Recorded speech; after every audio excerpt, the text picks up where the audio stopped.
యెహెజ్కేలు గ్రంథం 36వ అధ్యాయం 36వ వచనం.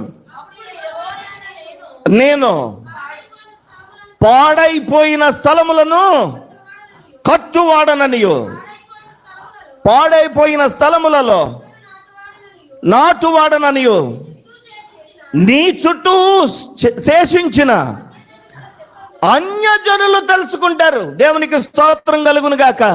ఇక్కడ కూర్చున్న వారిలో ఎవరైనా మా కుటుంబం పాడైపోయిందండి, మా వ్యక్తిగత జీవితం పాడైపోయిందండి, మా పరిస్థితులు బాగాలేదండి, పాడైపోయినాయి, మా యొక్క పరిస్థితులన్నీ అతలాకుతలమైపోయినాయి అని అనుకున్న వారు ఎవరైనా ఇక్కడ కూర్చుంటే మీకు ఒక శుభవార్త దైవజనునిగా చెప్తున్నాను. ఏమంటే, నా దేవుడు, నేను ప్రకటిస్తున్న నా ప్రభు అయిన నజరేయుడైన యేసు, ఆయన బాగు చేయు దేవుడై ఉన్నాడు. ఎలాంటి బాగు చేస్తాడంటే, పాడైపోయిన దానిని ఆయన బాగు చేసే దేవుడు. శేషించిన జనులు అనుకుంటారట, ఇతను పాడైపోయాడు, కానీ దేవుని వలన బాగు చేయబ